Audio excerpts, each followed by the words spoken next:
होठों में गंगा और हाथों में तिरंगा है।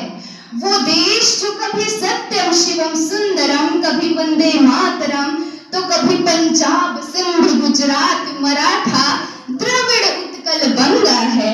मैं उस देश की नागरिक हूँ जो हर ठुकराए हुए की शरण स्थली बन जाता है और 7 समंदर पार परदेसियों को भी अपने ब्रदर एंड सिस्टर कहकर बुलाता है।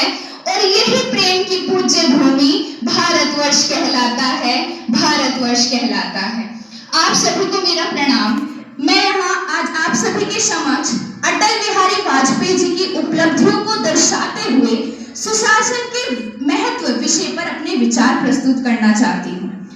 मैं कभी कभी सोचती हूँ कि जब बारिश होती है तो हर जगह पानी फैल जाता है। कुछ जगहों पर उस पानी से दलदल बन जाता है तो कुछ जगहों पर उसी पानी से फसल उग जाती है। आपने कभी सोचा है ऐसा क्यों होता है? क्योंकि बारिश तो हर जगह ही समान होती है। ऐसा इसलिए होता है क्योंकि फर्क बारिश का नहीं होता, फर्क होता है जमीन की तैयारी का।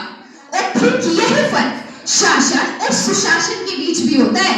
और दोनों में से सुशासन का महत्व इसलिए है क्योंकि यह वह प्रणाली है जो शक्ति को सीमा में रखती है, जो नियमों को न्याय से जोड़ती है और जो शासन को सेवा में बदल देती है। अब हमारे इस प्यारे से भारत देश ने शासन तो कई बार देखा है, लेकिन सुशासन श्री अटल बिहारी वाजपेयी जी के समय में ही सबसे ज्यादा स्पष्ट रूप से उभर कर सामने आया। पता है क्यों?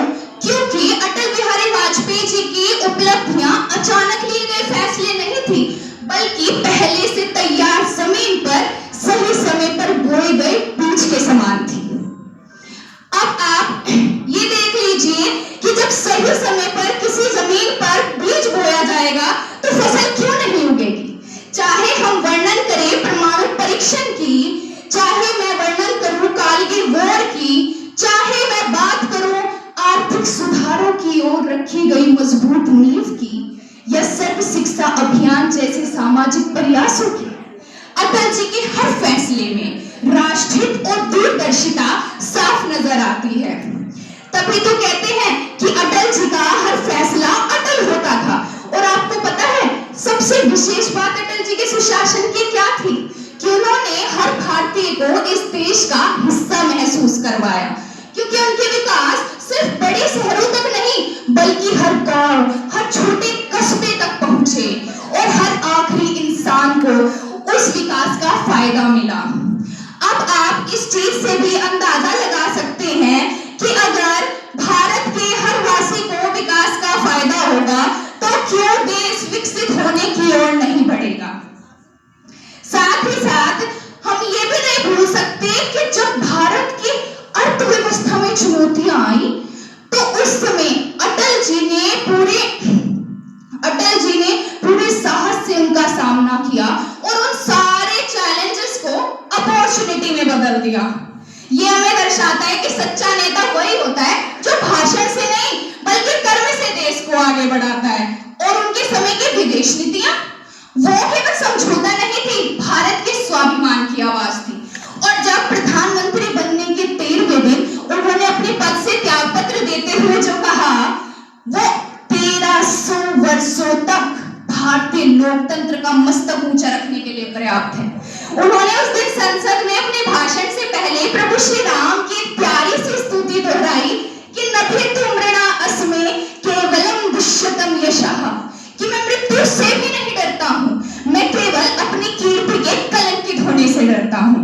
और यही शब्द अटल जी के जीवन का दर्शन थे कि सत्ता में होते हुए भी शब्दों की मर्यादा और शक्ति के शिखर पर होते हुए भी चरित्र की विनम्रता, यही तो होता है सुशासन, जहां शक्ति चरित्र से चलती है और नेतृत्व नीति से पहचाना जाता है।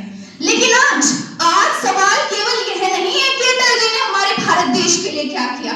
सवाल ये है कि हम अटल जी द्वारा दी गई सीख से अपने देश के लिए क्या कर रहे हैं। क्योंकि वाजपेयी जी हमेशा कहा करते थे कि सत्ता का खेल तो चलता आया है और चलता रहेगा, पार्टीज बनेंगी बिगड़ेंगी, सरकारें आएंगी जाएंगी, पर ये देश रहना चाहिए, इस देश का लोकतंत्र रहना चाहिए। और ऐसा नहीं है कि भारत का युवा काबिल नहीं है, बस जरूरत है उसको यह पहचानने की कि वह क्या कर सकता है। जैसे तकनीक जानने वाला युवा अब्दुल कलाम बने, आईआईटी और एनआईटी से पढ़ने वाला छात्र नासा के लिए नहीं अपितु इसरो के लिए काम करे। यदि कोई हिमा दास दौड़ती हुई नारी सशक्तिकरण का उदाहरण देती हुई स्वर्ण जीते तो भारत के लिए जीते। हमारे गांव का युवा आगे आए और देश हित में नीरज चोपड़ा की तरह भला फेंके। रचनाएं ऐसी रची जाए कि साहित्य का नोबेल भारत को प्राप्त हो। हम शिष्टाचार यूं अपनाए कि जापान से पहले भारत का नाम हो, क्योंकि सुशासन का मतलब केवल सरकार चलाना नहीं है, बल्कि इस देश की रीढ़ की हड्डी अर्थात युवा पीढ़ी को दिशा देना भी होता है। और यही श्री अटल बिहारी वाजपेयी जी का सपना था, जहां पर सुशासन केवल सरकार का कर्तव्य नहीं बल्कि हर भारतीय नागरिक का संकल्प हो। और आज अटल बिहारी वाजपेयी जी को श्रद्धांजलि देने का सबसे उत्तम तरीका यही है कि हम उनके मूल्यों को केवल याद न रखें बल्कि अपने जीवन का हिस्सा बनाएं। क्योंकि दोस्तों, जब मूल्य जीवित होते हैं तभी लोकतंत्र मजबूत होता है, और जब लोकतंत्र मजबूत होगा तभी तो हमारा प्यारा भारत विकसित होगा।